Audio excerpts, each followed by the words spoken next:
Greetings and welcome to a special Monday edition of Roman of the Empire. I am your host, Roman. My partner, John, is taking a sabbatical. With me, as always, is my co host, Steven. Steven, welcome to the show. Pleasure. And our guest tonight, Matt, the Unbearable 73. Good to see you. Greetings. Our man in the UK, Mr. AWK. Alex, how are you tonight? I'm good, and thanks for having me on. And one of the great minds of the interwebs, our good friend Daniel. Daniel, how are you this evening? I'm doing great. Thanks for having me here, Roman. So, little off the cuff tonight. We're going to be talking about wrapping up the seasons for some of our favorite shows and some of our not so favorite shows. I'm talking to you, She-Hulk. So we've had several shows that have wrapped up like the last couple weeks. We have She-Hulk. You misogynist. Clearly. We had Doctor Who. Doctor Who was canceled 3 years ago. Doctor Who, and he's not wrong. House of the Dragon and Rings of Power. Mm-hmm. So, like I said, some favorites and some not so favorites. Is my buddy creeping around down here? Here he is. Another guest, Prophet of the Dragon, Steve, who is late, I think, just I was not. See, we're going to get into it already, sir. I was not late. I was here. See, I knew this was going to be oil and water. My internet. Come on, Roman. You're U.S. Navy. You should know better than to poke the dragon. Don't poke the dragon. That's right. If I poke the dragon, it's going to be in the shower. You leave it. We're grateful that you were able to mosey on over at your convenience.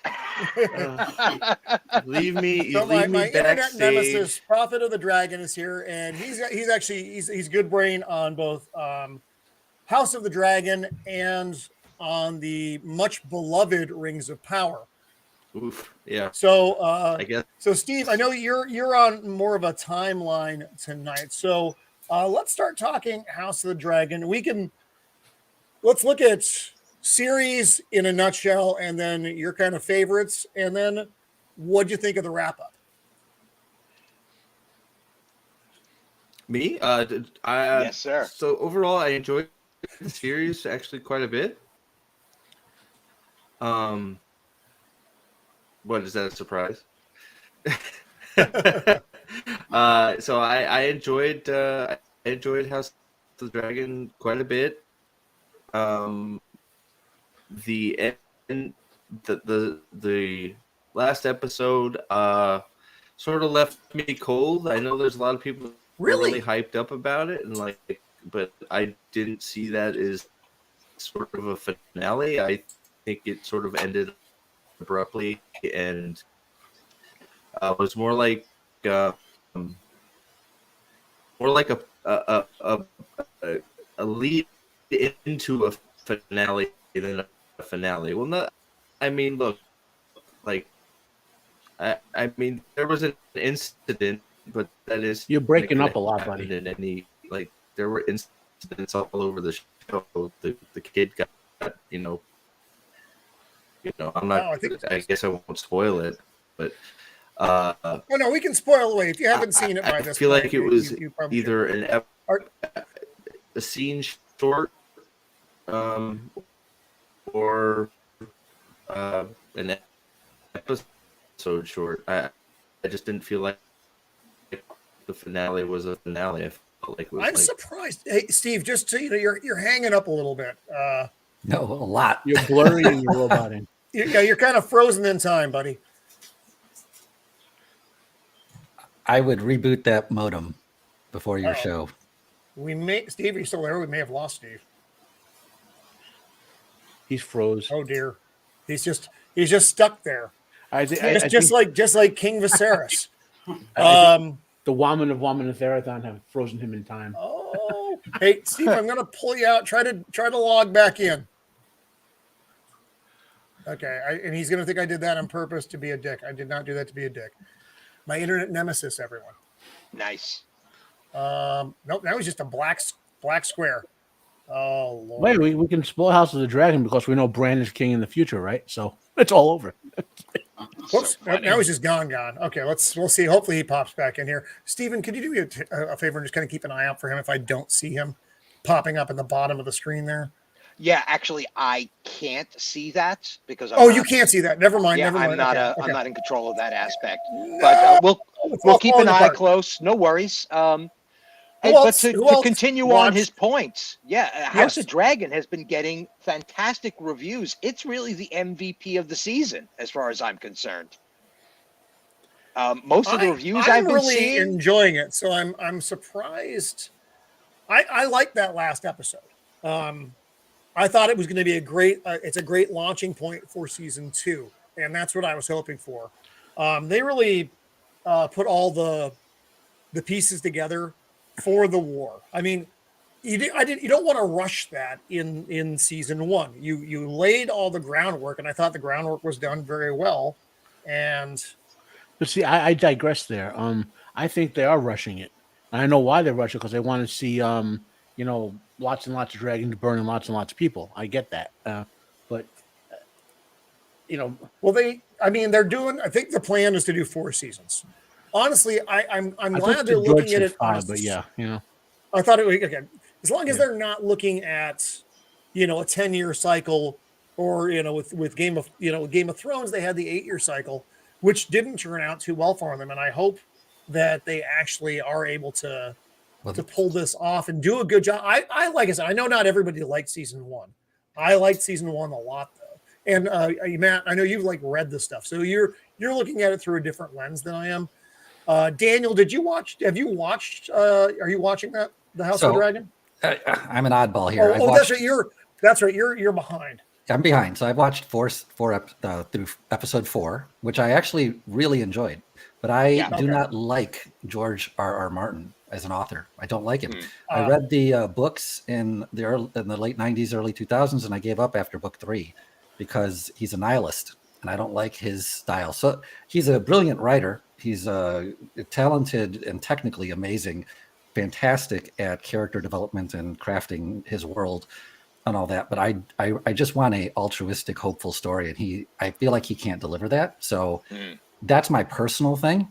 But I think the season, from as far as I am, looks good, and from what I watched of the reviews, it looks good. And my only opinion is they better not bite off more than they can chew. When the original show was too long, the creators lost gas, and they didn't even want to complete it really. So if they do 4 seasons and do it well, that would be better for the series. Well, the big difference here is that George is actually running the show. They're not going to fire him like they did in Game of Thrones. Yes. They basically got 100% fired after season 4, and they kept 2 idiots who ruined the show after that. Yes. Well, I like, my favorite character is Viserys, and it's because he is an actual heroic character as far as episode 4 goes, at least so far, and that he has an actual purpose for what he's doing, which is basically to save the human race from a prophecy which is going to doom everything. So that's cool, because it gives you somebody who actually has some altruistic motive. But my worry is that that's going to end, and then we're going to go right back to what George R.R. Martin's good at, which is just a lot of gray and nobody of real heroic quality. Yeah, that was kind of my opinion about the Game of Thrones universe when I first started hearing about it way back in the day. I'm not particularly interested in fantasy stuff, so it already had points against it for me. But then to hear that it's basically about kingdoms fighting for a throne, and I'm like, really? I don't know. It's like it didn't grab me. So to hear from you, Daniel, and I respect your opinion on it, an author that is primarily a nihilist, that makes perfect sense. That was the vibe I got from the beginning. I don't know that I'd qualify him as a nihilist, and I'm an actual nihilist, by the way. No, I find that surprising in no way. He doesn't meet your bar of definition. But I don't like Martin's take on a lot of stuff, because he views reality as very grimdark, you know what I mean? So heroism in his grimdark reality is surviving. Like Like he's just shy of survival horror for his writing, and he Yes. seems to really think real life is like that. So Yeah, I have my hope is that with when the conclusion of the entire show in like 4 seasons or whatever, that what we're going to get, because we know the ultimate journey of the story is going to be the falling apart of the Targaryens and all the dragons and all of that. So obviously we know what happens in the Game of Thrones. There's going to be Daenerys and her brother, and so there has to be someone that lives at the end. Obviously, well, it's a prequel. Martin is probably going to be changing the ending to the books based on everything he has indicated. So we'll see. Yeah.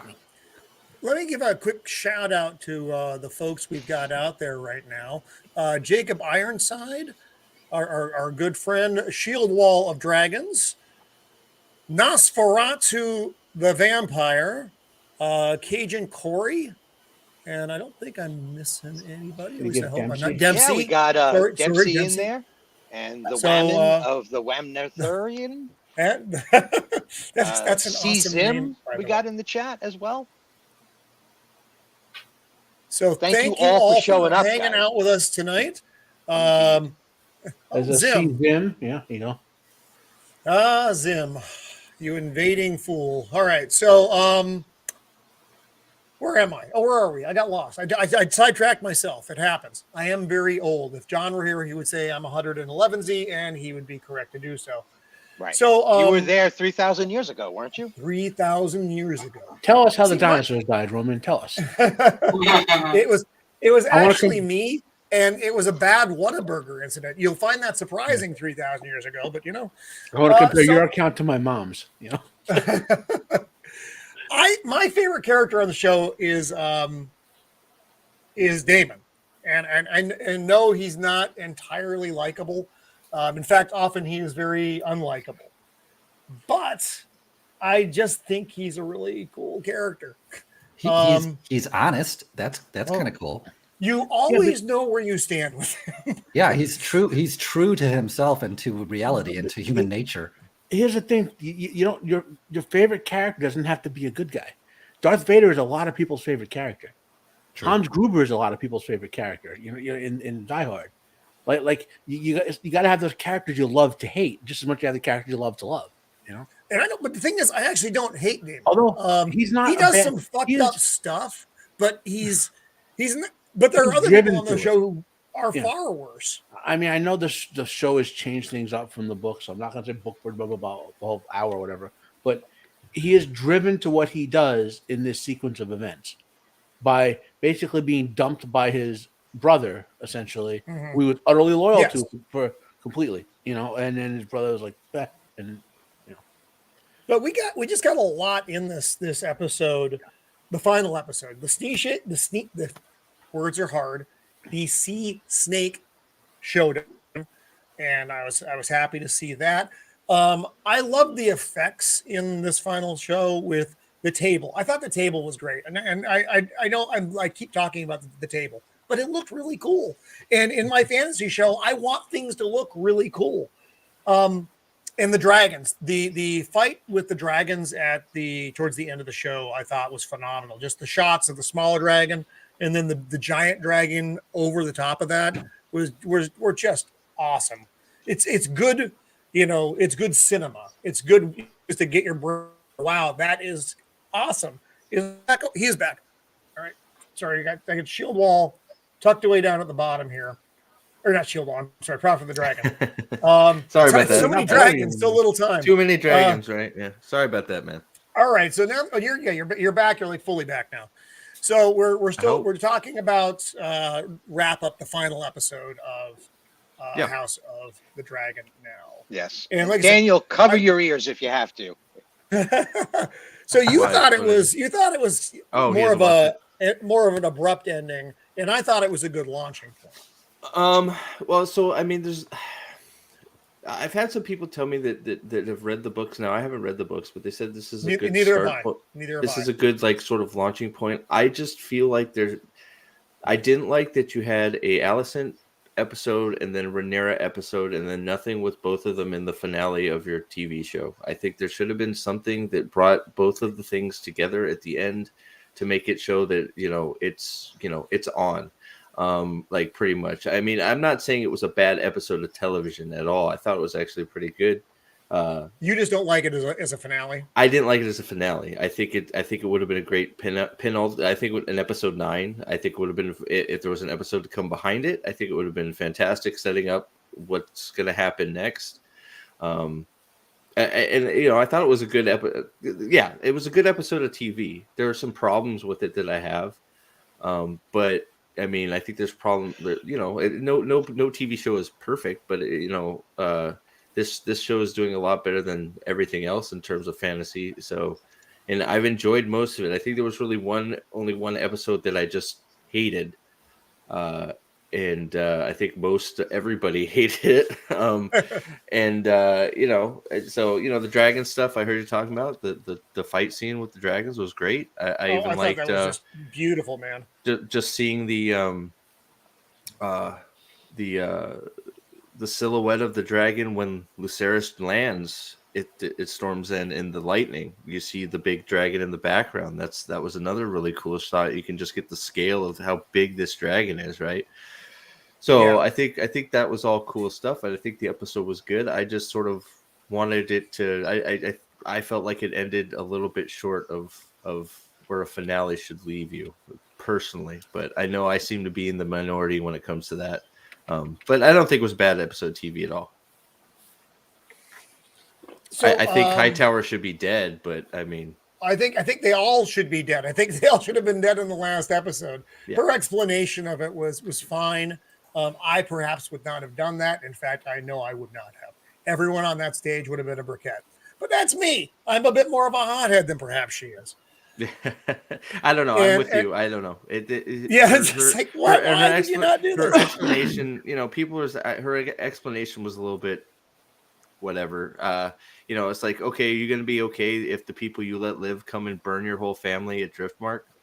Yeah, you probably left, not. You left it open for this to happen, for other bad things to happen. You put your whole line in harm's way by aligning with the people against the people that you let live. So her explanation is just, it's not my word to start. It's like, well, you've chosen the side apparently, so it you know, it doesn't really matter. So I don't know. It was a little bit weird. No, well, she did. She obviously chose a side. Yeah, no, clearly, yeah. It's like, so why, you know, you could have just solved an awful lot of, there's going to be a lot more death because you chose not to do that. Yep. But, you know, whatever, you know, but then that's writing. Then you get more episodes out of it. It's just, you hate to see things that don't make sense like that, because that didn't make sense. I mean, it's like a lot of the things in the Doctor Who episode that we're going to get to later that I'm the only one who watched, because poor Matt endured it too. And Mr. AWK. There are a lot of things in that episode that worked, but there are a lot of things that were just completely nonsensical. And this scene was in the entire show. That was the most nonsensical scene in the entire series. There's things you can do, right? I mean, have a Kingsguard throw something at her and hit her in the head, and everybody ducks behind gets off some sort of distracted. She gets distracted. She turns back to blow them up, and they're gone. And then she's then she takes off.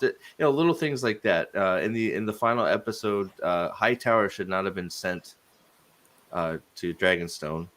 It's I think it's ludicrous that they sent Hightower to Dragonstone, but they sent him there to get him one more scene in the show.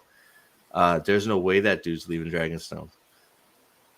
No, I wouldn't have made that assumption either. That dude, if not dead, he's locked up in a nice, comfy room. I mean, that's something that I talked about with Pips, is like, you know, that would have been an interesting. Obviously Hightower has to live, I would assume, but that would have been a cool place to end it if she learns that her son has just been killed by Aemon, and he's there, and he's there, and she goes into his rooms and just stabs him right in the neck and kills him. That's what, eye for an eye, right? So I mean, but he's obviously got to live, I'm assuming. But he doesn't die quite yet. I'll put it that way. But it's just, it's things like that. It's just like, it's close. It's really close to being really great. Does that make sense? It's not, it's good, and I've enjoyed it, and I've looked forward to each episode coming up. So I guess that you're accomplishing what you're supposed to when that's the case. Yeah, it's a legitimate show. I mean, according to the reviews that I've been seeing, everybody's having a discussion about it, Yes. as opposed Yes. to this show. So, and I can't believe what they said in the press. And Yes. there's none of that with this. Nobody's angsty about this show except for particular story points, which is what Yes. we're supposed to be. Exactly. Well, That's the I'll even important say- thing. That's an important distinction. Is we maybe not agree on everything, but we're talking about show things just like, okay, well, this guy maybe made a mistake here. It's all show stuff, not like, I mean, now to be fair, We're the not first talking 10, about it like it's bad.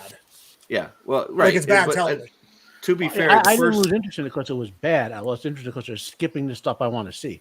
the first 10 minutes, I could have done without. I'll be quite frank. Oh, and part of that No, that is- was terrible. In fact, I hate the way they treat the entire Yeah. childbirth process. This show is not good with this. And Yeah. I said it in my Well, it's thing like this the- morning. It seems very intentional from the writers to make childbirth look unappealing. Is that the fourth time we had to see it? And way grotesque and over the top with everything. So at least 3, maybe 4. At least 3 times. At least 3 times. I mean, we got to see another bad childbirth, and we get to see a dead baby plop on the floor. It's like, That was wow, I'm horrible. so like, thank God we got to see that. Yeah. So it's like that. That's also this episode put me on my back feet right away with that whole first 15 minutes of waste. That seems Yeah, that to was- be that was- the Oh, go ahead, Daniel. that's like the one agenda item that this show does seem to have in it, which is childbirth and the role of women in the past in terms of essentially being enslaved to birthing children and risking their lives. And it doesn't give it gives a negative connotation on continuation of human life, basically. Not saying that isn't true, right? But Martin included in his actual writing plenty of commentary about the horrible status of women in Westeros. They didn't need to do this other stuff, you know. Well, interestingly enough, I find it a little. I'm gonna use the word abhorrent. That there are a lot of male characters that are not giving birth to anything, but they go out in the field and die anyway. So who's a slave? Who's really in charge?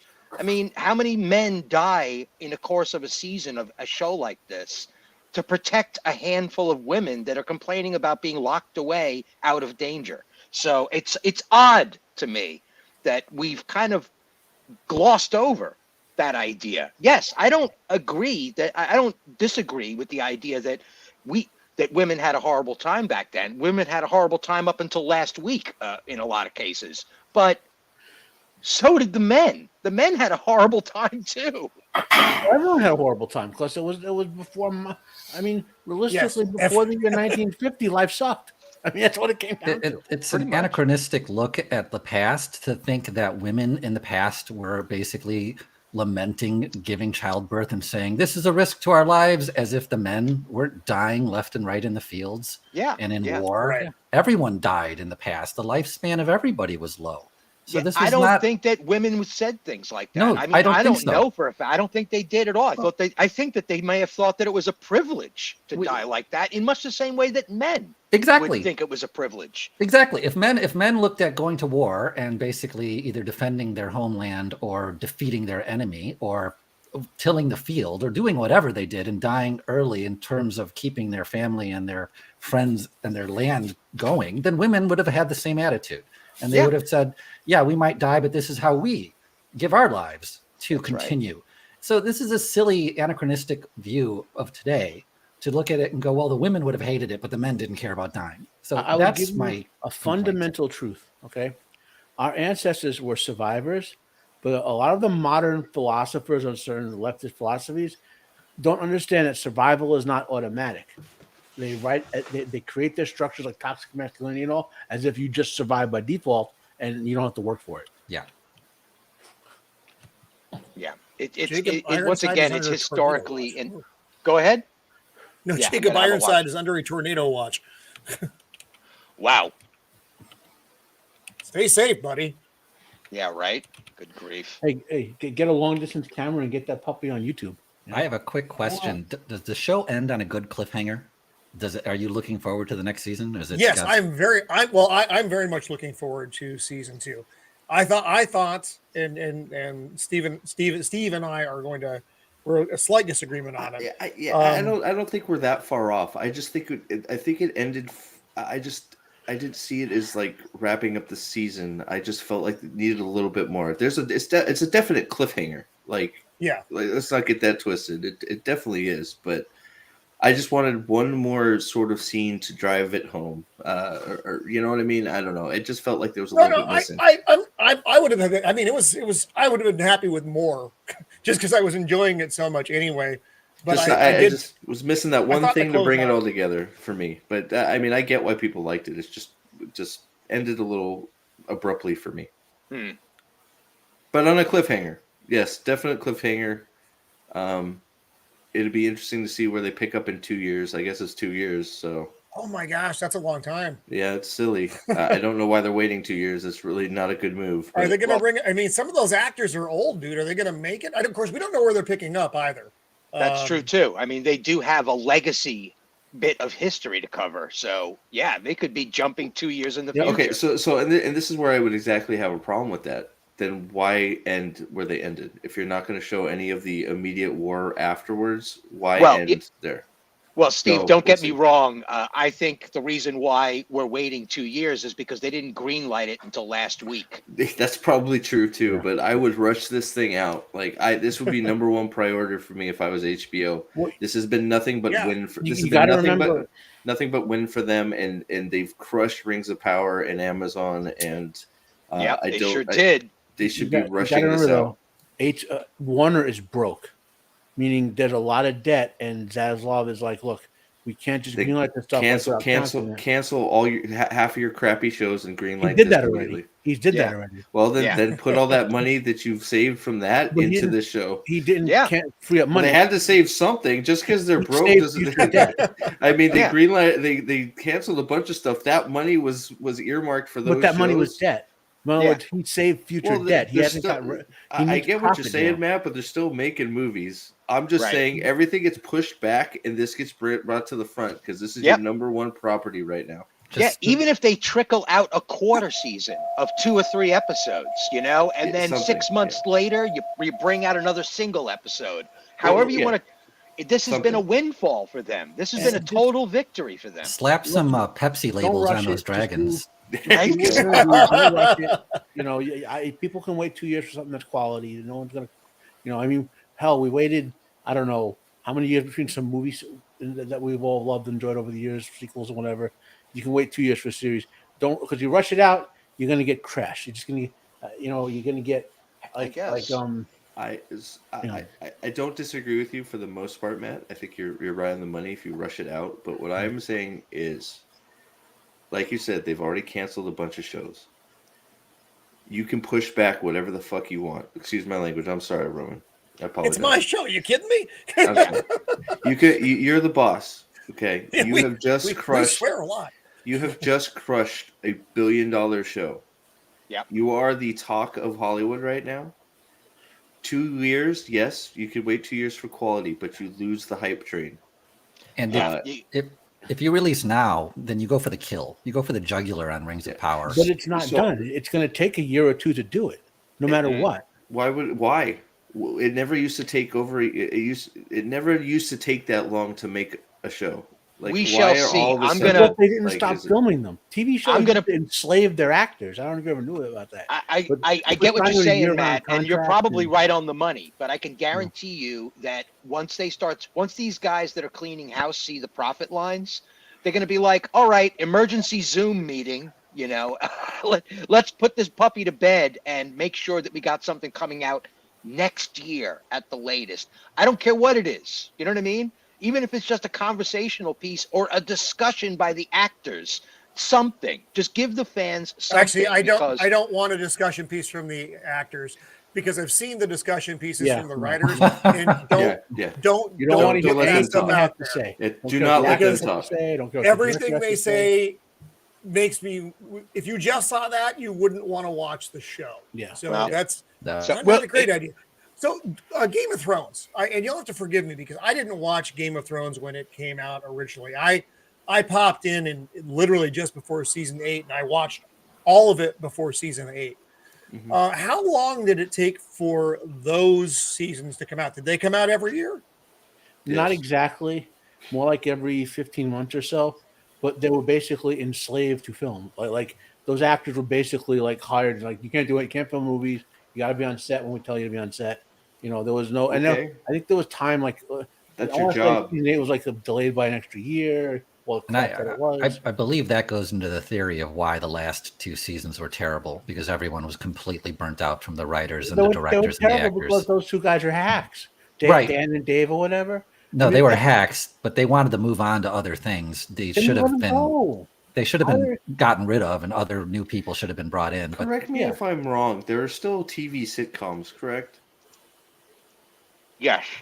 They Anything- make, Pretty sure. they make anything- 50 episodes a season of those, and that's their date. They're there. You know, you hear about how they live, eat, and sleep those sitcom shows because they're popular and they're making a lot of money. We're talking about 8 episodes of TV. anything that's long running, it runs a huge risk. Lost, which is the crappiest trash show ever. The actors in Lost got sick of living in Hawaii, of all places.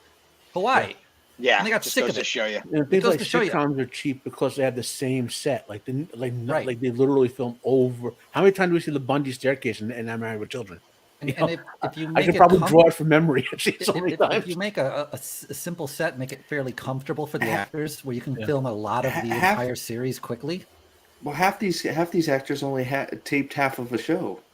I'm in agreement with you, Steve. I think you Zaslav should be sending a squad to each of these actors' houses to bundle them You up want in stacks. you and want throw to them be onto a famous. filming You set want right now. you want to Yeah. be famous. This is it. This is your time right now. You want to do it or not? We'll replace you.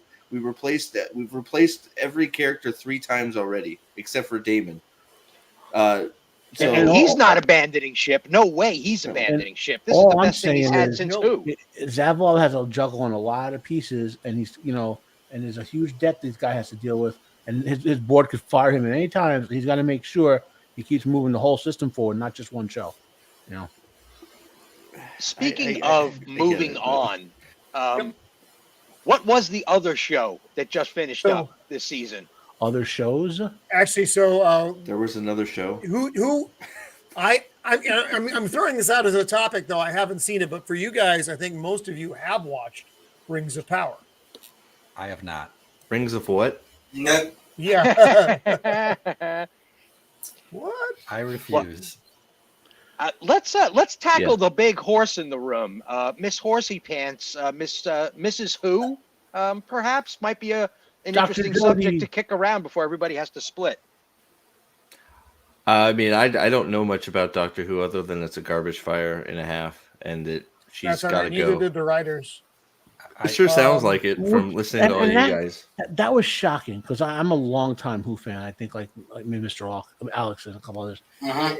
It was that Chibnall is off the top of my head. He did, you know, that show Merlin from the 2000s, that DBB. He created that show even though he didn't run it. He did the first season of Law and Order UK, which was pretty good. Broad Street, which I liked with Jodie Whittaker, was a good sort of police procedural mystery character driven show. And he comes to Doctor Who, and leaving aside the woke crap, leaving all that aside, the writing was hideous. Mhm. I watched the first season completely and just Yeah, kind of I did the same thing. after that. And it was like the formula for every one of those episodes was there'd be like, let's say the episode was 50 minutes long. There will be 40 minutes of social justice warrioring and then 10 minutes of science fiction plot.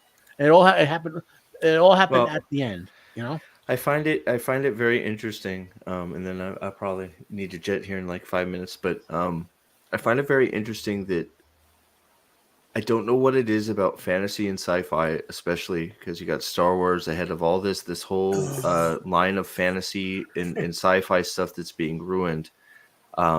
I don't know why it's been the chosen platform for now to just cram in all this political pandering into, because now it's something I might talk about tonight on my stream is Amazon has some actually pretty damn good shows.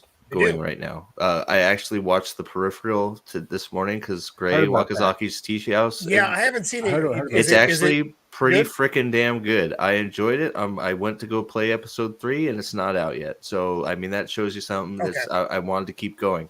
There's one weird scene that I had to skip through at the very start of it. But if I, it does. I just skipped through it because it was gross. But it's something with an eyeball. You got it. It's not very pleasant. So I just skipped through it. That show I'm enjoying so far. I don't know. I haven't heard many people talking about it yet, but I've enjoyed that show. Obviously Reacher. Jack Ryan's a good show. At least season 1 was good. Season 2 was okay. Terminal List. Terminal List is good. So it's like, but those are all action. There's a lot of military stuff going on in Peripheral too. So those are action sort of espionage. There's fantasy and sci-fi elements to the Peripheral too. But I don't know why any action mystery sort of dramatic. I got two answers for you, Steve. The first one is for your first question about why they attack science fiction and fantasy. I don't know if you ever heard of Joseph Campbell, wrote The Power of Myth, some other books. He was a scholar. Do you ever want to go read why they're attacking science fiction and fantasy? Because that's our modern mythology where our culture sort of explores itself and expresses itself. So the people trying to deconstruct it, not to be political, we have to be, they're attacking that to sort of attack our culture, so to speak. And the second thing as to why Reacher and Terminal List are good and Rings of Prime and Wheel of Prime aren't, the authors for Reacher and the Terminal List have control of their TV shows, and the authors for Wheel of Prime and Rings of Prime are dead. So there's another factor is anything that flies under the radar has a chance to be good. So if there's a show that is so if it's, but you're right, if it's under control of the actual creator, the author, and they can keep it clean, they will. But if it's something that flies under the radar, then like Arcane, League of Legends show, I liked it. So good. Something like that. Now keep your eye on season 2 because it was so popular. See, they'll target it and they'll try to make sure that season 2 is not free of interference. And so that's what, go ahead. Things can fly under the radar and become good, and then it'll get noticed. So, Man in the High Castle. Man in the High Castle was great until the last season. It went sideways, woke bullshit, and it just like we're watching characters do things that were not in these characters' bios. It's like, what the hell? So I think it was too good. I think a perfect example currently is the original Lord of the Rings trilogy flew under the radar almost completely. They really were not paying attention. I can recall at least a dozen moments during the making of where Peter Jackson refers to it as the largest independent film ever made. Yes. And then we got The Hobbit. I mean, that's exactly what you're talking about, Daniel, there. It's the same. It's the same thing that happens to simple YouTubers or Twitter people. The second they get large enough and popular enough and start becoming actual factors in culture, they're targeted and canceled and destroyed because they can't be co-opted. So they have to simply be removed. But a show you can co-opt. A story you can co-opt and take over. It like I was saying just to Steve before with the authors controlling their work, and I recommended off camera people go watch Black Adam. The Rock had absolute control of Black Adam. It was going to be the way The Rock wanted it and nothing else. He even got that guy fired from Warner, who was blocking Cavill to show you the power level of, and it turned out pretty good, So you got to have Black Adam's out. Oh yeah, well yeah. Oh, I liked it. Sorry, I was like, no, sorry. I mean, that's I guess that's, I don't know. I've fallen so far. They've killed comic books for me. Comic book everything. I saw just before I take off here. I saw a trailer for. I guess they released a trailer for Ant-Man, the new Ant-Man, about 6 hours ago, and I just was watching it and going, "Wow, I don't give two craps." Like, I mean, his daughter's now grown up and she's got a suit, and freaking, Michelle Pfeiffer, she's got a suit. Hank Pym sitting back there in the background going, ooh, and Ant-Man's like, it's like, wow, wow. They really killed it. It sounds like This sounds like Flash season 5. That's what this sounds like It to looks me. so stupid. And of course, what's playing in the background? Pick an 80s tune and play it. You know, it's the so Brick Road. It's so cookie cutter bullshit with Marvel right now. It's so uninteresting. Yeah. So, but I gotta roll, man. We gotta get together and just do a long stream on something. Steve, thank you very much for stopping by, brother. man. Always a pleasure. Yeah. So thank you guys for having me. We'll do it again soon, hopefully. Okay. Right on. Hey, have a good stream, buddy. Yeah. Thanks, man. Bye. I still hate you. Bye. I hate your guts, man. Looking at your face makes me face. want to go and just everything about you. With you, Joe. You know. So thank you to Prophet Dragon for being on. He's our my internet nemesis. I love his stuff though. He's a good dude. I've been hearing some things about Quantum of Monotony coming out, and the trailer reactions are not really good. They're probably not, because the problem, no one gives a shit anymore. No one has given a shit since they ruined Endgame. Marvel. They just ruined it. Captain Marvel was the start of it. Thor: Love and Blunder was the breaking point for me. With the movies was when they announced Love and Blunder. Because Thor is my second favorite Marvel character after Spider-Man. Okay, and when they did Love and Blunder and all this stuff came out, I was like, nope, I'm done. I just can't. I'm not. These movies are dead to me. I told her, except for Deadpool, because Ryan Reynolds is in control of that. Yeah, and he loves that character, and he has through 2 movies in the work here, he has made sure it was an anomaly. Yeah, so I will watch that film. But Marvel killed themselves that way. And there was even seen some news about Disney now starting to suffer from firings of wokeness or whatever you want to call it, But whatever. Yeah. But what he was saying about Ant-Man and the Wasp, with the females taking it over, and when we talk about Doctor Who, think about what happened in the episode. Very few male characters did anything who were good guys. Yeah. Oh, yes. And if they were old guys or they were black guys. I'm curious, Mr. AWK, when did you like give up on Doctor Who at any certain point? Did you actually have any faith in Jodie Whittaker? When Peter Capaldi regenerates into Jodie Whittaker, I thought to myself, okay, give this a try, see how it's going to go. And then I progressed along, and then we got Space Rock. Yeah. And then I thought, oh God, what have they done? They ruined. Sorry. I'll have to answer what you did. They ruined the idea of a singular female regeneration. Like, they could have done a one-off on it for an interesting reason, and they ruined the idea of it even being possible because of everything they did with this cycle. No, go ahead, Alex. Yeah. After that, I've tortured myself through Jodie's entire run. But after last night's video, the stream I did last night, and sorry, Stephen, for cutting the stream short on your side. We were giggling. We're like, I guess Alec really needs to talk about this, and you obviously did, because you were like, I'm going live, man. I think Roman could hear me, and so could you with me ranting. But after last night, I thought, that's it. It's over and done with now. She's gone. Bye-bye, Chips. Go and ruin another franchise you want to ruin, who cares? That's it. But after last night's episode, I think they were just throwing in everything, including the kitchen sink. Mm-hmm. That much is certain. There was a lot. They did a lot in this episode. Yeah. I think this is pure fan speculation. Because there were some rumors that she didn't even want to film this episode, that they had to force her to do it. And she had a minimum amount of time in this episode compared to how she normally does. Yeah. I'm betting they said someone who wants to make money said, wait a minute, let's do a nostalgia bait episode. Yeah. Minimize her, minimize the wokeness beyond what we have to do because we're British, and see what we can get out of it. Yeah.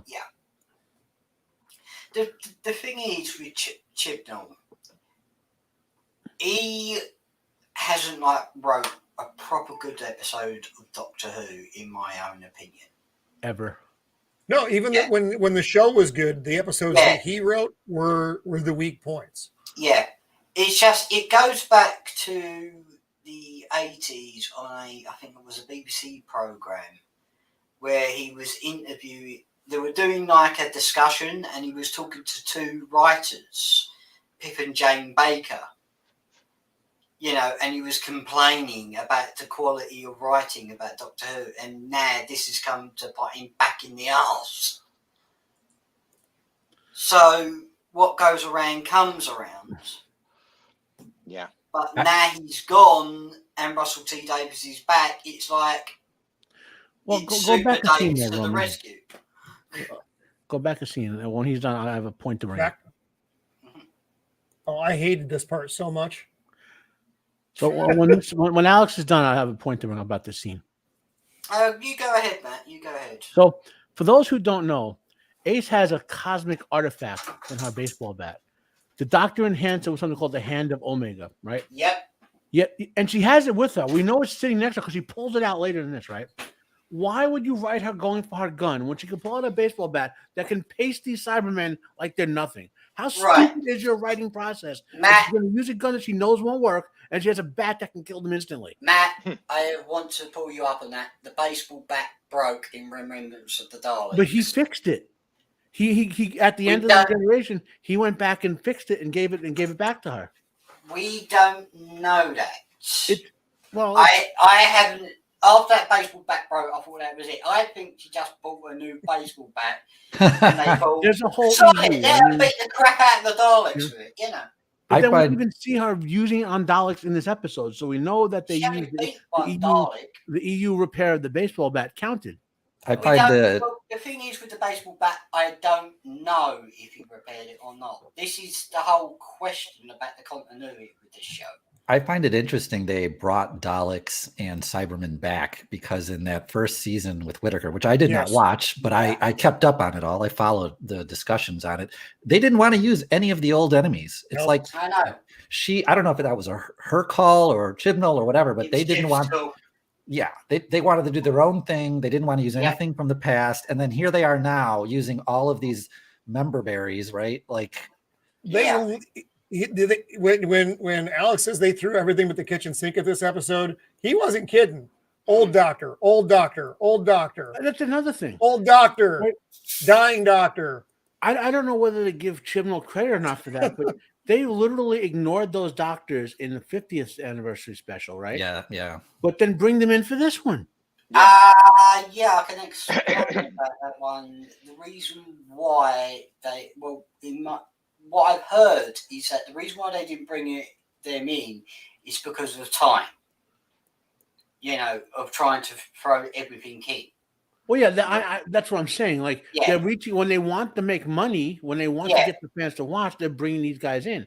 But when they think they're in control and have all the power with other anniversary special, and the whole thing about these anniversary specials, you're supposed to see previous doctors. You know what I mean? It's like a thing. And I mean, if you're not a fan of a long-time fan, you have no idea what we're talking about, complaining about right now. But it's part of the disingenuity of the episode, disingenuity of those doing the episode, is it was just full of nostalgia bait. Yes, that's it. That's what it is. Yeah. It's just Chip's answer to "I'm going out in the full blaze of bloody glory." Yeah. They even had and that's another pet peeve I'm going to do in my review. Mm-hmm. Look, I like John Sims as the master. I was okay. Yeah. I liked his manic because they gave a story-based reason for that. Okay, I point out. Every version of the master since then has been the same crazy motherfucker. Yes. You know, I can understand that. And you don't mind if I interrupt you, Matt? No, my ideal version of the master has always got to be Roger Delgado. Oh, you preach the words, my brother. Preach the words. Roger Delgado is my master. Yeah. But after that, it's just pure insane master. Even in context of that, though, prior to Sims, like the actors who played the master before, not just Delgado, even what's his face, Eric Roberts in the 1995 movie, they all gave a little bit different spin on it, right? Yeah. And you kind of could appreciate the different performances because the actors knew they could go with it. now every single actor, and I even including Missy, the one who played Missy, they're all playing crazy motherfuckers. Yeah. No nuance. There's no. Yeah, not just evil. Yeah. Not just evil, but crazy evil. Because crazy evil is more fun, I they, guess. If they revisit the Master in the future, I would love them to see them go back to what Roger Delgado performed. Cunning and clever and working behind the scenes. That's what I prefer. I agree. I loved Tennant. He's my second. I liked Matt Smith best, but Tennant is very, very close. And the only thing I didn't like was the Master. He's like you said, he's just nuts, and that doesn't make as compelling a adversary, and it just turns into like zaniness instead of a Moriarty and Holmes. Yes. Yeah. Mm-hmm. And the thing is, sorry, Steve. No. Go ahead. Yeah, they were going to originally kill off the Master back in the 70s if it wasn't for Delgado passing away in an unfortunate accident. That was a lot of stuff with Doctor Who they lucked into and just kept it going. You know what I mean? Yeah, so that's true. The whole premise of the regeneration was because William Hartnell couldn't do the job anymore, so they had to replace him.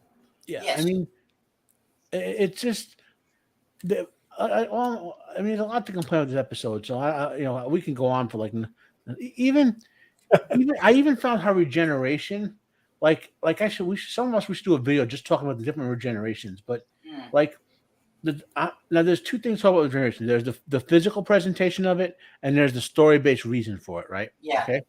The physical presentation is just a copy basically of the last three Doctors.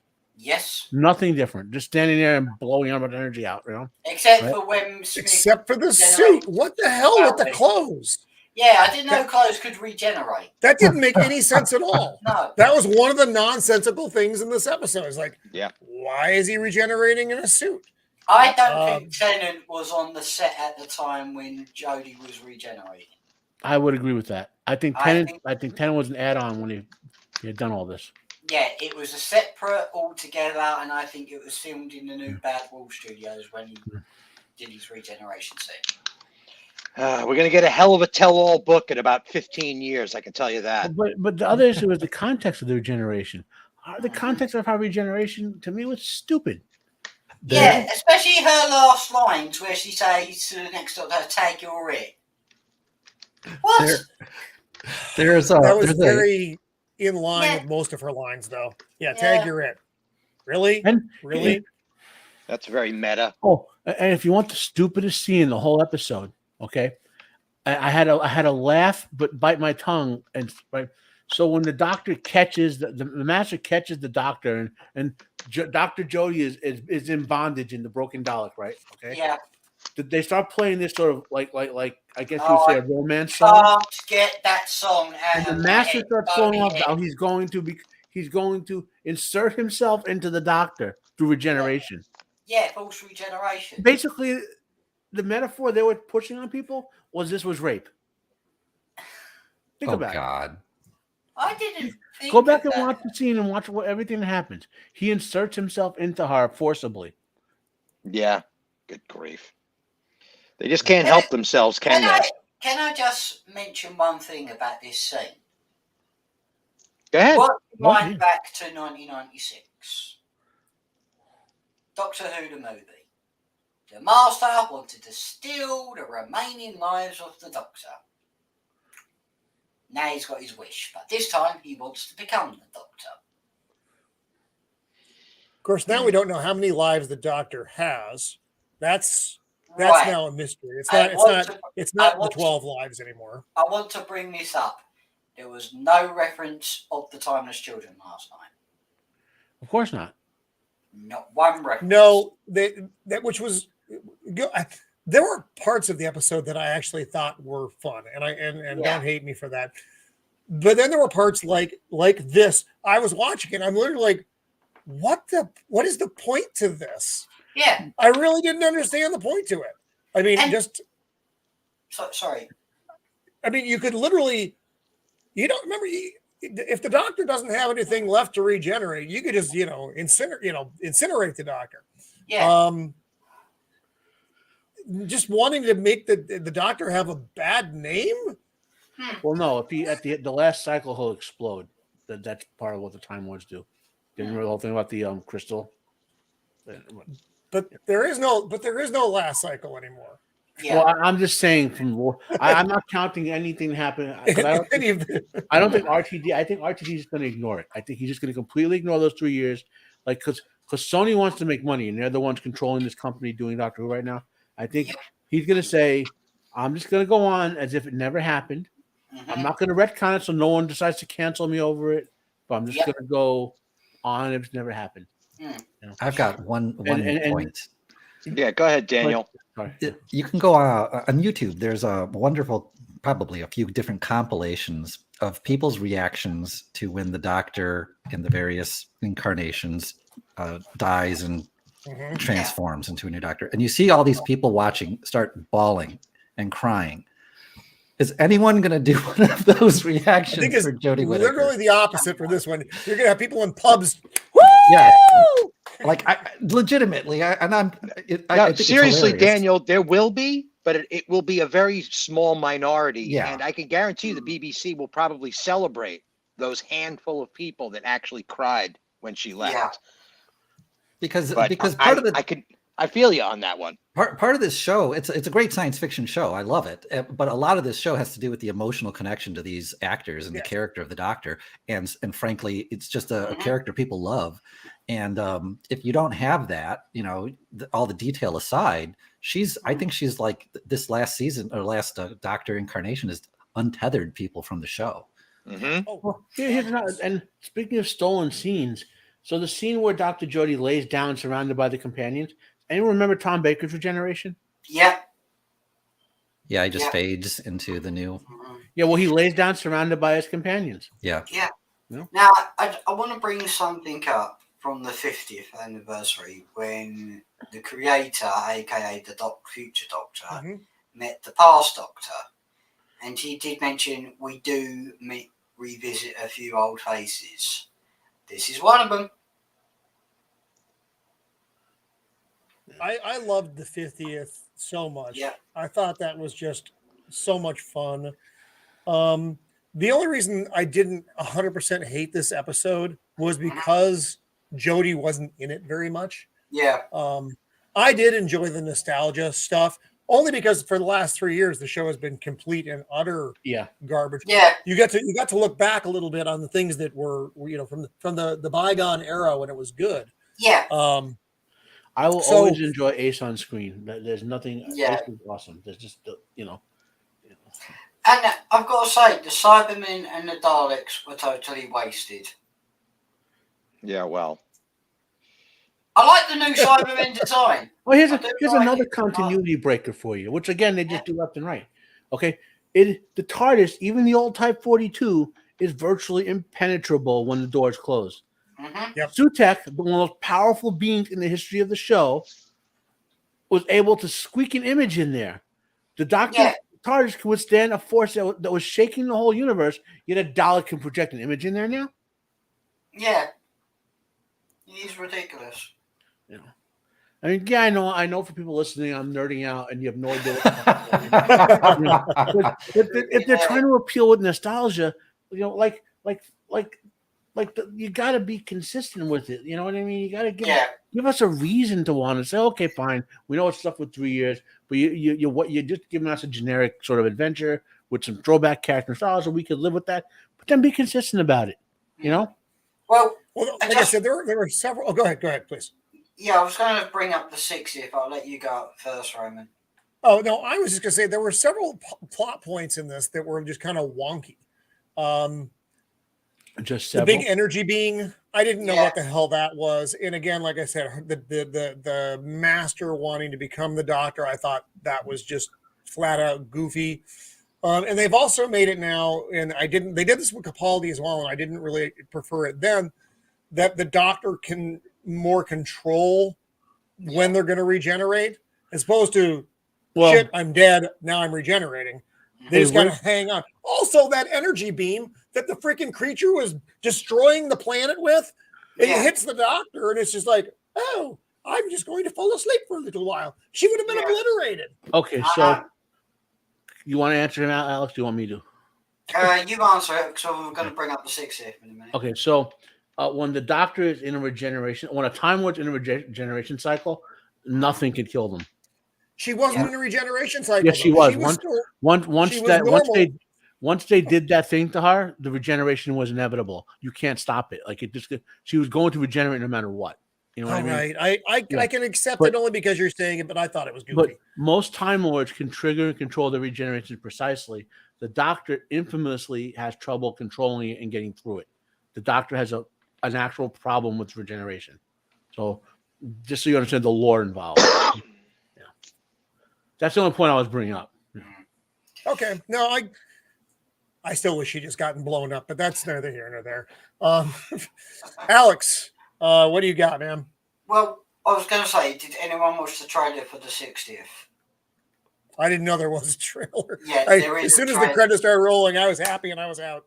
Yeah, they're showing of like a 10-second preview for the 60th. No Daleks, no Cybermen, no Master. I think we're going down a different road. And when he's done, I got something funny to share with you related to this episode. Okay. Yeah, so they're going down a different road for the 60th now.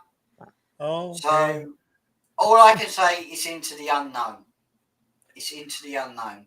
Well, I mean, the 60th is going to be just David Tennant until he dies in the episode, obviously, so he can regenerate as the new guy. Suchi Gatwa did appear in the trailer, and he said, "What the hell is going on here?" I think this Tennant thing was a last-minute change, relatively speaking. Yeah. Tennant is there to try to recapture the fan base. That's all he's there to do. Yeah, that's all. And it's not. I don't think it's going to work. I mean, he can't continue the show. He can just try to bait people back in a little bit. It all depends on what RTD does with Scooty's Doctor. Yeah. I don't think I don't have a lot of faith based on the interview stuff that RTD has been doing. I don't like it. I think you're 100% right on the just bring him back in for one so we can get some viewers back, and maybe they'll hang on for a few episodes of the next season, because otherwise you don't have a next season. You'll run it, but no one's going to be watching it because the Whittaker era with Chibs was so awful. I mean, I'm gonna give it a go just because I don't want to dismiss it offhand, but I don't have a lot of hope for it. Roman, all I know so far is that there is a season 14 and 15 coming. That's what they've got planned. But it depends what the stories are going to be. Right. But all it is into the unknown. That's all it is. It's into the unknown. All right, Matt, what do we got? You want to bring this up? Yeah. So I was perusing the there's a gigantic Doctor Who EU out there. We've touched on it several times in this conversation, okay? And Rasputin has come up before in the EU. There's a whole subset of it called the faction paradox. Now, I'm not gonna don't need to know what that is. It's like it's there, and a lot of Doctor Who writers also write in the EU, so they just constantly reference stuff from the EU in their shows, okay? So I knew Rasputin was out there, so I said, let me see how they're dealing with this in the fandom.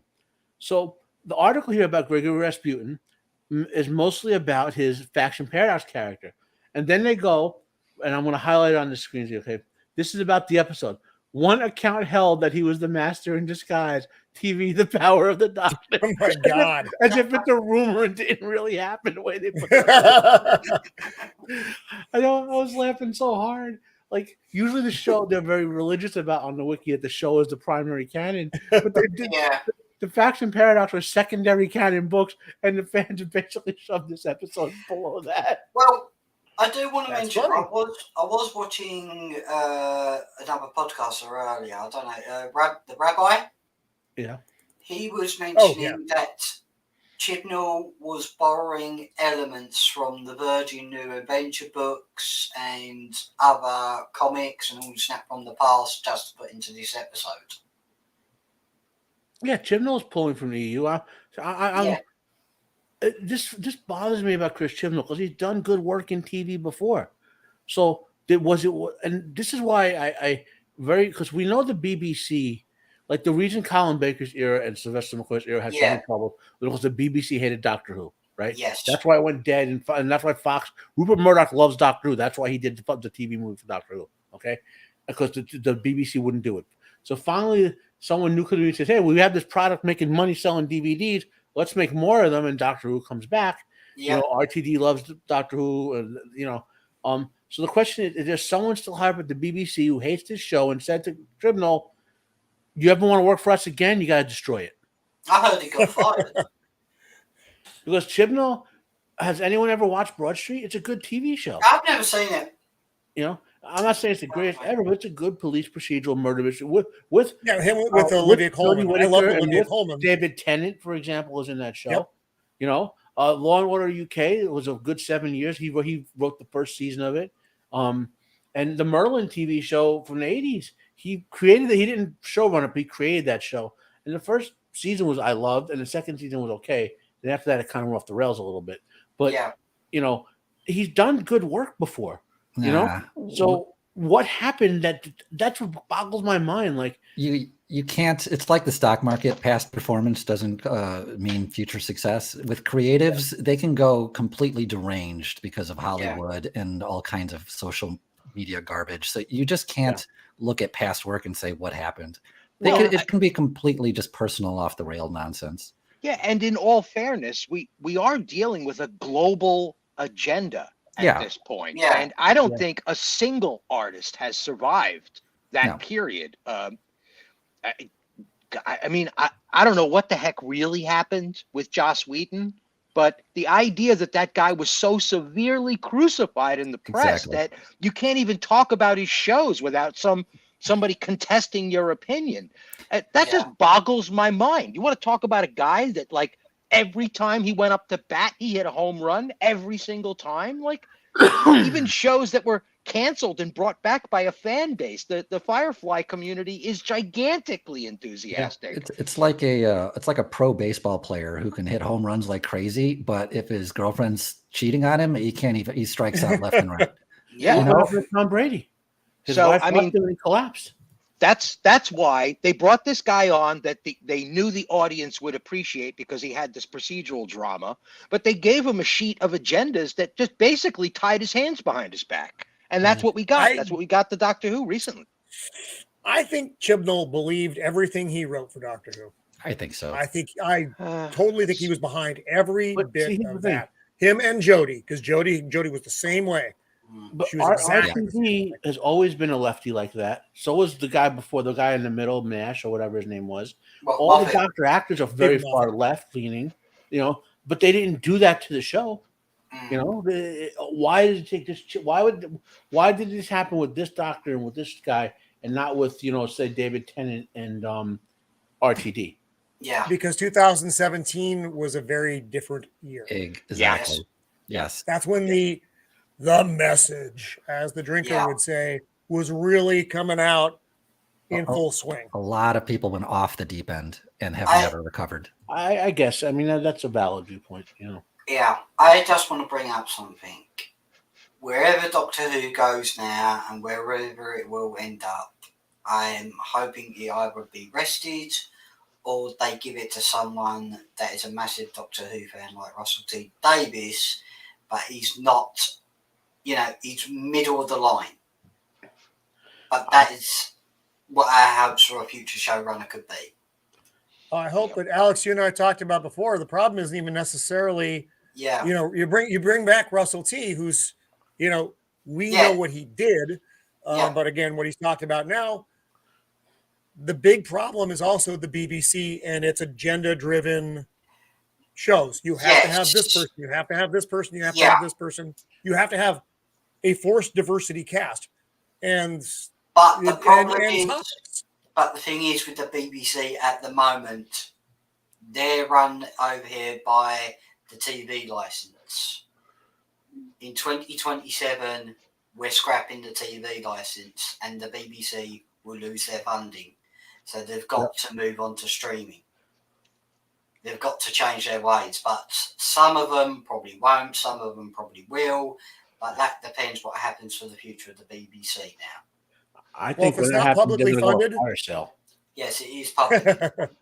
Yeah, it's publicly funded now. If it's not publicly funded, they have to produce better content, or at least some better content. Well, the thing for is people about to subscribe. Well, the thing is about the BBC over here, they don't show adverts, and there's no product placement. That's why it's publicly funded. I don't think it's worth it. No. So let's jump off into our final topic here. Yes, all out the time. Yes, the she of the Hulks. Well, the lovely and talented She-Hulk. This is actually from the show. This was from the season finale. The 1978 intro that they did. I actually liked this. I thought the intro was funny. Yeah. The rest of the episode, I did not enjoy, and I've voiced the many reasons why. The self-insertion of the writers, there were just so many, giving the fingers to the fans. Yeah. Well, not of the show, because there aren't a lot of fans of this show, but the fans of Marvel and superheroes in general. And after this, the writers were like, "Oh yeah, we did the show just as a troll. Yeah, we got you. All right, cool. I hope you got yourselves, because I don't think you're getting a second season." So, yeah. Well, maybe they know that. Maybe they know more than we do. That picture looks like it's right out of the Evil Dead movies. I thought that so this I find this sad, because that little intro they did, the spoof, kind of shows that if they had tried to actually just be a legitimate comedy, they could have pulled something off. But let's just have no sense of humor.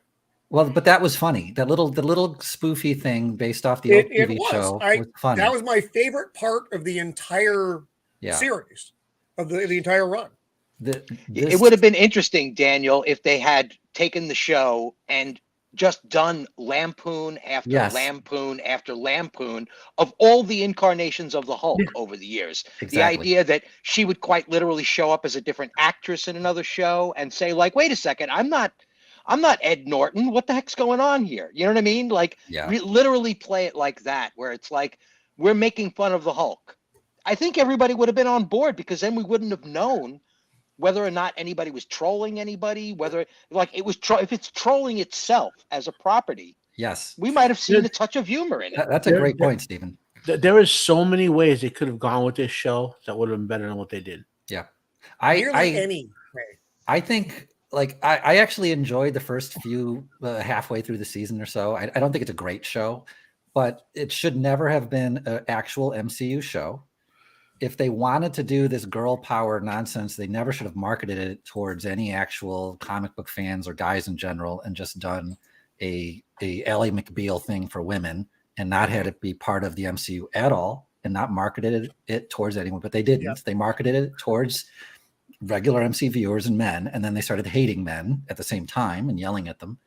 So the show couldn't get out of its own damn way, and it is terrible at the end, especially. This last episode is trash. Ooh. It's bad. You're insulting Ally McBeal there, my friend. That's decent, not great, but entertaining at times. I not entertaining at all. I thought I was entertained by a lot of this show, and again, I didn't think it was amazing, but I saw a lot of elements that could have been good, and that little spoof part, and what you said, Stephen, is true. Like, if they could have gone different ways with this show, and they would have actually gotten some popularity and some positivity. But this nonsense with this, like, this is that derangement we were just talking about. This is the writer room essentially going to war with the audience. That's what this entire thing was. Yep. I think that this episode, we should continuously bring up this episode, because in this particular episode, which is why I find the entire show so fascinating, they are openly telling us that we were correct the whole time. That this entire phase of Marvel has been just this: a computer-driven, hyper friggin' psychotic writer's room trolling us openly. Like, all they're doing is studying what we're saying and doing exactly the opposite, almost as if the whole writers' room was hired by Rian Johnson, because that's Oh, basically God. what he did. He did exactly the same thing. He took everything we thought was going to happen and flipped it on its head. And this scene also, you're right, it gives us insight. But so I think most of us are classic Star Trek fans. Mm-hmm. Yes. How many writers did they have on an episode? They had a writer. Well, they didn't have a gaggle fuck room like this, where Right. you literally have them throwing shit at the wall and to see what sticks or what shit they just want to throw at the wall. And I'm gonna get my shit in. I'll give you a better it one. wasn't- Roman. Give you a What's way that, bud? better one. I'll give you a way better one. Of the writers who wrote the original Star Trek, how many of them were professional writers who wrote multiple successful books? They were authors. Oh, You're- yeah. they knew what they were doing. What? Yeah. Yeah. Look at the writing credits on the morons on these shows. It's the same 6 shows or whatever they're writing for over and over again. You know, You had like, actual. I have 6 credits on Wheel of Time. I have 4 credits on Moon Knight, and I have 2 credits on Rings of Power, and now I'm the head writer of She-Hulk or whatever you want to say. You know, Right. it's the same morons writing the same crap over and over again. Yeah, you had And- actual short story authors in Star Trek and in old science fiction shows. This is Mhm. If This you is- go back and look up, and I'm sorry to interrupt because this comes up a lot. People don't realize how good the writing was for Star Trek. If you look up all the writers who wrote the original Star Trek show, you will find them writing things like novels, professional journals, scientific articles. Yeah, Like, and these you don't guys even were know. You don't even need to get that crazy. Just the idea that the entire run of Babylon 5 was consulted on with Harlan Ellison. Well, yeah, and JMS himself was an accomplished writer. Yeah, Yeah, before we even got to Babylon 5. You know, it's like, well. This And this most is of- Go ahead, this is go a ahead, Dan. this is a streaming problem because all of Disney Plus's garbage MCU plus whatever is really just movies chopped up into short seasons, and so they're doing this kind of writers' room nonsense, which is not a show necessarily, as it is just a movie in pieces. So we're not even getting actual television anymore, right. or Oh, yeah, story driven. So we don't even have. Yeah, you're right. We don't have writers anymore. But this whole process isn't even a show.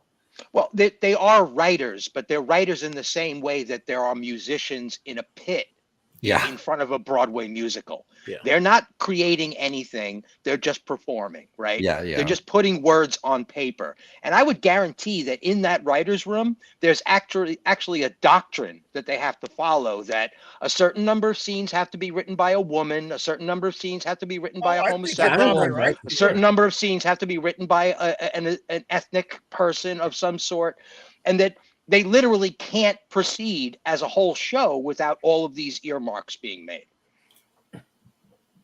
And Yeah. that's how you get excellent television, folks. Yeah, good grief. One episode and- of friggin' Moonlighting would blow this out of the water. it's like when they made the professional football leagues. Like, remember how, like, they used to be like, I don't know, 15 football teams, and every team had 3 or 4 Hall of Fame players on it. And now there's like 40 football teams, and you're lucky if you have 1 Hall of Fame player on it. Now, like, there's so many shows that you're lucky if you have 1 C grade writer on the show and a bunch of fanfic writers and college students, doing you as your writing team. It's so diluted because there's so much product, and as a fan, I wish I could see. I wish all these Marvel and Star Wars shows had been good, right? But Yeah, of course. objectively, I don't see how it could have been given given the the volume. volume and the environment. I mean, what are the odds? We even find out, like, going back to Book of Boba Fett, right? How the horror show that became. Mhm. You remember the guy who did the first episode? It was what's his face? Who did Once Upon a Time in Mexico? Robert Rodriguez. Yeah. Great Yes. series of movies, and he did that episode, and it was a joke, and it just shows that even when you get a guy who seems really good, if he doesn't have other people working with him with quality, Right. and you let his worst tendencies go in writing, you get garbage. How many writers and directors can actually work by themselves and do something great? It's a very short list. And George Lucas isn't even on that. When he worked by himself, he got the prequel trilogy. No, Yeah. he was terrible. Yeah. Yeah. That's how you end up with Ewoks and Jar Jar. Lucas is a great example of that. Yeah, without 20th Century Fox bucking down on him constantly, we would have wound up with Greedo as Han Solo. We would have wound up with Luke as an old man. You start looking at that original storyline, and it's like, really, George? Seriously? Is that what you were planning? I always say you got to blame Steven Spielberg for the prequel trilogy, because he's the one who convinced George to do it all by himself. So. Convinced George. It was more like, no, George, I'm not interested at all. Please stop calling me. He told Steven, I want you to exec produce with me the whole thing, and I want you to direct at least one of the movies. Steven's like, no, this is actually recorded. Star Wars is your baby. It's your time to do it all, George. He said that to him. George was stout. Thanks, Steven Spielberg. Yeah. Did you find this Kevin thing in the slightest bit funny, Roman? I did not. Not even a smirk. I understood what they wanted it, why they wanted it to be funny, but it wasn't funny. Yeah. Just like most of the comedy in this show was not funny. It was either just lost, the joke doesn't land kind of stuff, or it was I don't want to use offensive. Offensive is not the word I'm looking for. I don't know. It was when the Band-Aid starts coming off and it pulls hair. That's what the other humor was like. Just not good. And this was an example of that. It just didn't land. This was kind of like Ghostbusters 2016 level non-humor. Yeah. Actually, that Daniel, yes. Actually, this whole show was Ghostbusters 2016 level non-humor. I would not be surprised if the actors and the staff had a beat sheet and the dialogue was done on the spot. That it was semi-improv. Yeah, it wouldn't surprise me because it had that feel all the time. I don't know if anybody on this show was talented enough to deliver improv like that. Yeah, they're not Robert Downey Jr., who can improv an entire scene given that much. I don't get that vibe from these folks. They are impressed with themselves. I don't think they were improving, but they're definitely impressed with themselves. Because they're C-grade writers and actors and whatever, they think they're doing great work. Yes, very self-aggrandizing. Yeah. Yeah, I found the whole Kevin thing absolutely hysterical, and not for the reasons they wanted me to. That's for damn sure. Because we've all been talking about these shows as being written by some being that has no concept of humanity whatsoever. And here we go. They basically toss it in our face and say that, that's how this show was written. It was written with this artificial intelligence. So they know it. They're admitting to it, but they're trying to make a joke out of it while admitting that this is just robotic, formulaic. Yeah. And the robot's lines were actually kind of funny. In context, they were kind of funny. The whole thing where he says, he's like, you have to transform off camera. I'll turn the camera away so we don't see you. We don't have it in the budget. And she's like, budget? What's a budget? There was some very clever bits going on, but the idea that it was in context with this show as a troll to us was just like, wait, you guys don't realize that this isn't a joke to us. We've been saying that this is the truth forever.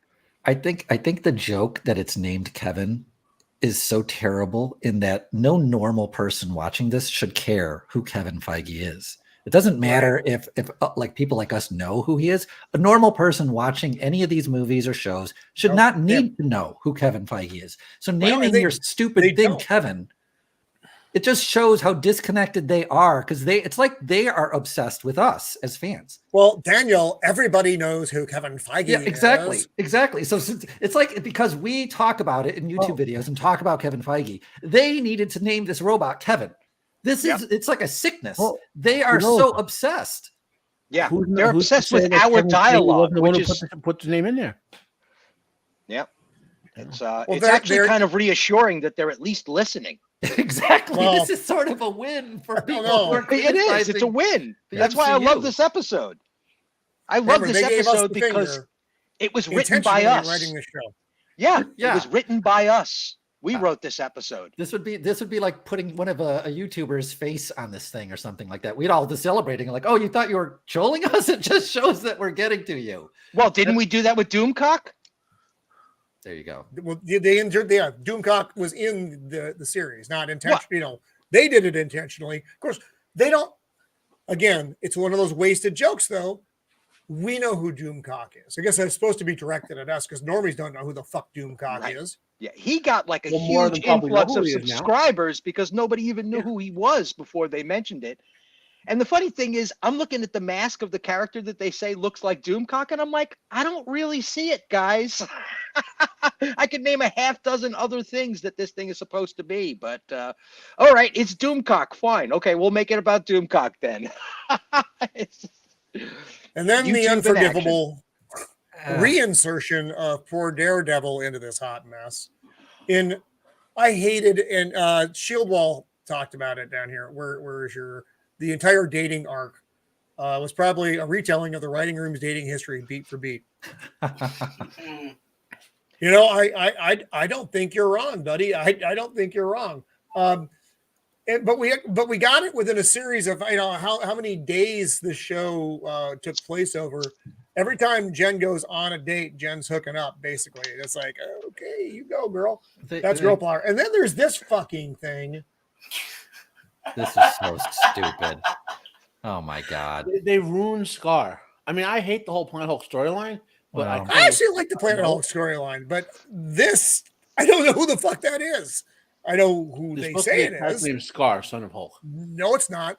It's supposed to be. I've seen Scar. That is not Scar.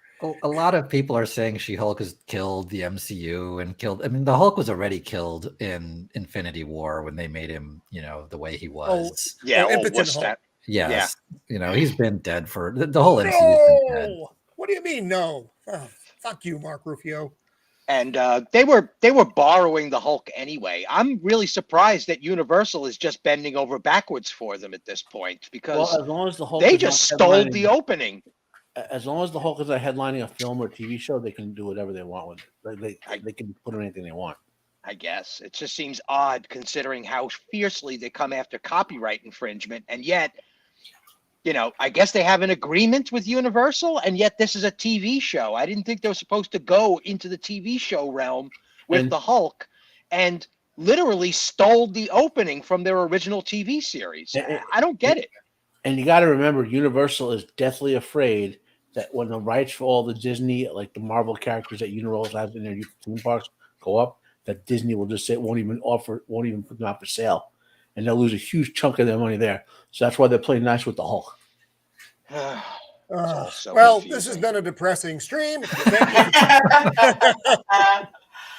No, but- you know, it's a triumph because the whole show ended, and it's exactly what we thought it was going to be. You know, both She-Hulk and Rings of Power. Shit.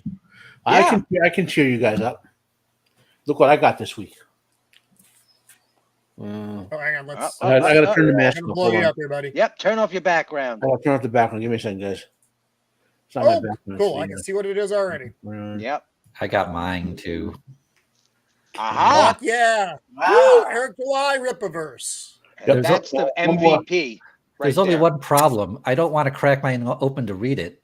I haven't opened it yet No, it's either. a high quality book.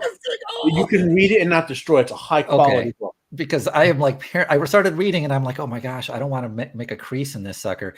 I got a poster as well. Did you get the same one? Which one did you get? Yeah, I got that one. I got the hat. I still Nice. waiting It was for the no- hat to it was come in. The with hat came I'm a out hand separate. dog. There was no circumstance one. Like, this is the poster I was getting the moment I saw it.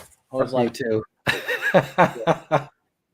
now I have my Oh, Saga nice. poster up there. I'm gonna put next week. I will have my Saga posters on the couch behind me so you can see it. I gotta get a good poster frame for this one. You know, Right. um, You know, Yeah, Matt, that's starting to look like an anime pillow. I don't know. I'm getting a little excited. you know. I mean, admit That's it. very I would cool. like Paris with my cartoon babes because the real ones all suck now. It's like, Well, we'll end on a positive note then. That's pretty good. That's better than the way most of the show had gone, with the exception of House of the Dragon, which is the only redeeming thing on television right now. I Started can give you a strong. TV show too that just ended, which is much better than any of this crap we just watched. Jason Momoa starred in a TV show called C. It's a post-apocalyptic show with a shaky premise, but they do it extremely well. Where everyone is blind because of a virus, and it's hundreds of years later, society collapses, and they get awesome details like when they're fighting and they hit a tree, they stay on the tree so they know wherever their back is and move around it, and they're listening and smelling each other, and like it's very well done, even if the premise is a little shaky. Okay, that sounds And it's 3 interesting. seasons and it's worth watching. Cool. So, Matt, what else you got going on this week? I will be doing a review of the crappy Doctor Who episode. I'll be doing a review of the awesome Black Adam. I've started reviewing the new Bleach series. I'll be getting back to Stranger Things now that Rings of Prime is off my schedule, and I don't have to. That suffers for so much time. And I'll be doing weekly Doctor Who lore videos, short ones though. There's a lot of high quality, like 20-minute episodes. I'm trying to just do like 5-minute quick explanations so people want to know what the heck Elven are, or how Elrond is related to Aragorn or whatever. Just short, quick, to the point episodes to answer questions people actually would have without doing a 25-minute dissertation. Right on. Mr. AWK, our man in the UK. What else you got going on this week, buddy? Well, tomorrow we are discussing the film Iron Sky and why we love it. So it'd be me, Steve, and hopefully you, Roman, and anyone who wants to join in. Yeah, I'm putting it in the chat. I'm putting the link in the chat. Right on. Cool. Thank you, Stephen. But for the rest of the week, I'm having a break. So, Roger that. You need it. Yep. It's like 3 o'clock in the morning over there. He is not a vampire, but he does keep the night watch. Daniel, he plays one on YouTube. I'm hoping to do a little video on Nightmare on Elm Street, a little retrospective look and analysis at it, comparing it to today's time versus back then. And because I just recently watched it for the challenge, the Halloween 30 days challenge thing. So that's my hope. I'm kind of working on that. So we'll see. Which movie was that again? Nightmare on Elm Street, the original.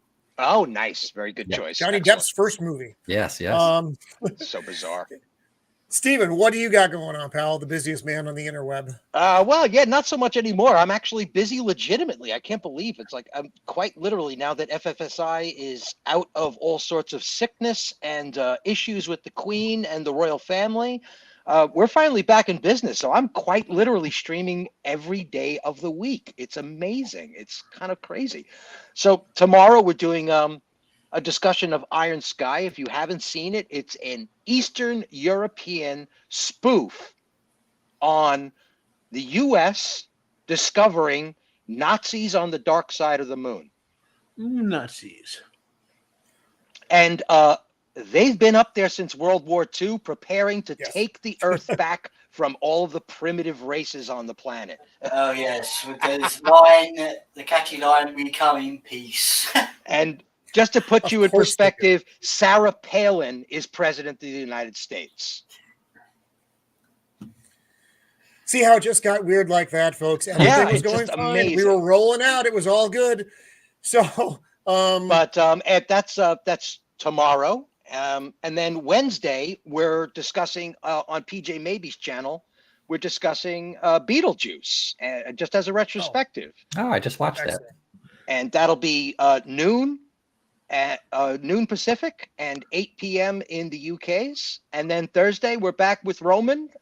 Roman, you go ahead and take it away. Yeah, this Thursday, kind of doing an opposite of the first of our Halloween shows where we talked about some of our favorite scary movies. This week, we're talking about the worst horror movies. And we don't even need to go schlock for this. There are some actually big budget movies that are not good. Daniel's going to be joining me for sure on that, and we'll put together a full panel. Hopefully my partner John is back, because I have a meme that Jacob Ironside made for me that I've been saving for when John's on the show, because if he's not here, I don't get the reaction, and that's going to be priceless. Right. So Thursday at 5 Pacific Standard, the worst horror movies, and we'll see who what special guests we get for that show.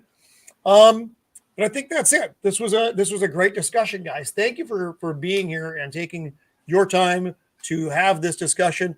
And thank you to everybody in the chat and folks who are watching this on a rewatch, because we do appreciate that. Thank you, chat. You know, So- I forgot to mention the shipping quality for these things. Look how thick that is, and even you get a backer board with the actual comic, so it's high quality shipping as well for this. Yeah, I remember when PJ got his. He opened it up on Saturday. He was so excited when he got his. He was. I mean, not that I want to damage a poster, but it's pretty tough. You know what I mean? Nice. Well, when you have an independent person putting things out, they want to give you quality. Yes. Remember that Marvel and DC, that thing called quality. So, for now, this has been Roman of the Empire. Thank you for hanging out with us tonight. Signing off. Please like and subscribe, as God knows we need it. Be kind. Night.